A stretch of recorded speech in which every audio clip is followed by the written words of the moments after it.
All right, mates. Good day. Or maybe I'm mixing up British and Australian. I don't know. I don't know. It's good to have fun. It's good to laugh. We're supposed to have joy, feel joy, and laugh, and have fun, and enjoy each other in this beautiful world. We forget that, and we're beat up, used, and abused. Um, but don't forget how special we are and what we are here for, and including joy and love and compassion and appreciation of life and each other. I guess one thing I'm going to bring up is wealth inequality. One of our greatest sins, um, our destruction of earth and our destruction of humanity and equality. We're born the same. I don't have a religion. I don't want one, but most of the ones that I've ever read about talk about equality under God, and God created everything and all people, and we're equal and sacred lights. And I do believe that we're all sacred lights. And here in England, you have all these different lords and sirs and dames, and ways to divide, which I don't think is a good thing. Uh, we need to understand we're all equal, and the person that cleans up after you when you eat at a restaurant is just as good as the one paying the bill. One thing I'm tired of hearing in America, and I've worked with the homeless, and I hear people saying, "Oh, some people they want to be homeless, they won't do this, or they want." But that's just a way of saying we don't have to take responsibility for our brothers and sisters who need an apartment. I'm not saying they need a home or a house, they need a home. It can be an apartment. And we cheat most of us, or at least the bottom half of us around the world, probably in Britain, in France, in the United States. Some of these apartments that you can rent, affordable apartments, um, which are becoming less affordable, are so small. If a wealthy person or a upper middle class walked into that apartment, they just shake their head and go, "I can't live here. The kitchen's way too small. The bathroom's too small. There's no bedroom. It's a studio apartment." They can make these really small places rather inhumane for other people. Oh no, not them, not them. And they act like the people that can't afford anything else are lucky. You should be lucky. You should be thankful that you have this tiny little hole to live in. That's not true. That's a bully. To me, it's just a bully. It's a class bully. It's a class bully. But our wealth inequality, it's not just income. Income and property and power, that all comes with wealth inequality, and wealth is accumulated over time. And because we're sort of ignorant and lazy and apathetic citizens, part of it's all our fault to watch government become more of a plaything for the rich with the lobbyists and the lawyers and buying elections.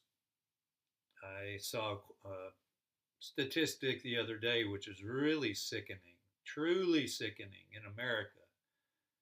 The top 10% spend 80% of the funds on campaign contributions. So the top 10% basically buy the elections. Now, is that democracy? And you can say, "Oh, everybody gets a vote." Yeah, but they're going to see 8 commercials, usually about the right wing, conservative, cut taxes on the rich.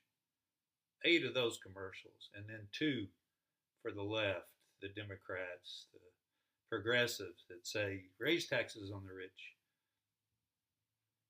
And most people are, like I said, kind of lazy, apathetic citizens. And what they see is what they believe, even though it's lies. They can watch a bunch of lies, and if they're well told, or even if they're not well told, if they're hateful and say you're good and these people are terrible,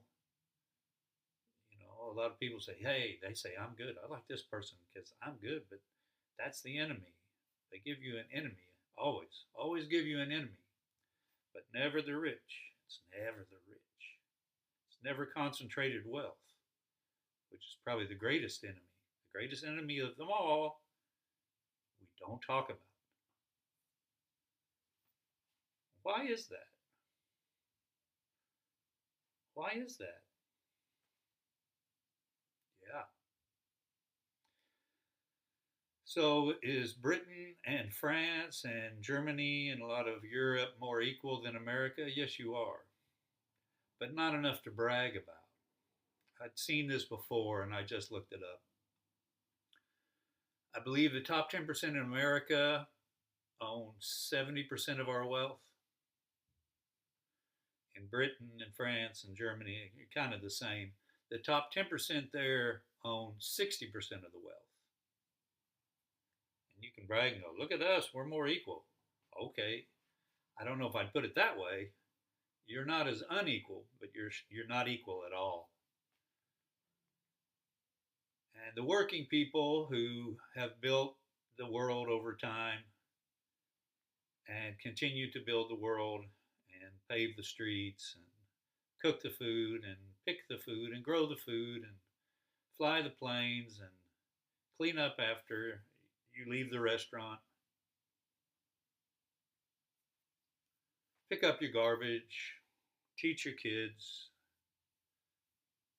nurse you when you're sick. I remember Jesse Jackson came to Fayetteville, Arkansas, where I live, and he was good. But the one thing I remember is him saying that a woman working in the hospital where I live, cleaning the bedpans and cleaning the room in the hospital, that she couldn't afford to be in that bed herself. I'll never forget that. Inhumane. We don't want to look at ourselves as a community, as a nation. Cruel, inhumane. America, these ICE thugs that are beating up people without warrants, without a badge, without a name, without anything. Unbelievable. It's unbelievable that Americans are accepting that, or at least a bunch of Americans. Some Americans, a small percentage, think that it's good. But the problem is this fairly big percentage just shakes their head and says, that's not my business, or I've got to focus here, which is a complicit. You are complicit in the cruelty. Firing people that have worked for the government for years, doing a public servant's job, and then saying, you're the enemy, and we want you to feel trauma. That's what the head of the Office of Management and Budget said. We want them to feel trauma. And I believe he says he's a conservative Christian. What part of the Bible did Jesus say, I want them to feel trauma? Who does Jesus want to feel trauma? Well, our government wants you to feel trauma. And they say they're conservative Christians. Wow. Cruel, inhumane times in many ways. But don't forget how good you are, how good we are.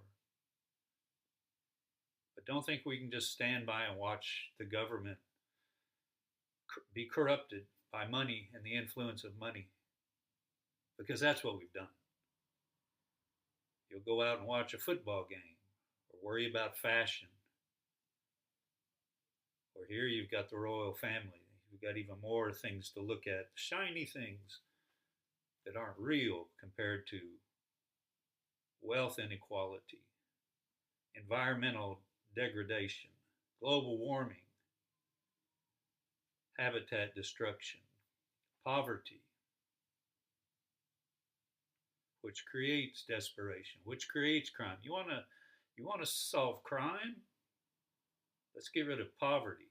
We've never really tried that. Never really tried. We don't really care. We like poor people because they work for low wages. We like poor people.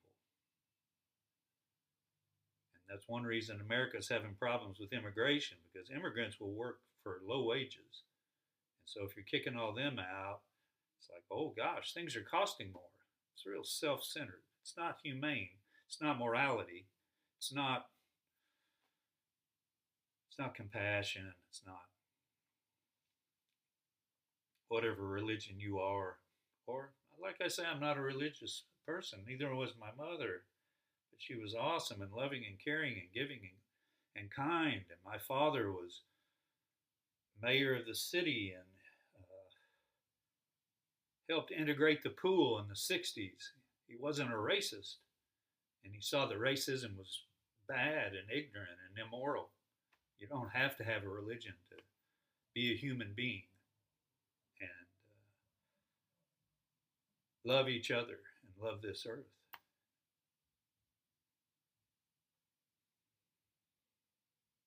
I'm not giving up. I believe in us, brothers and sisters.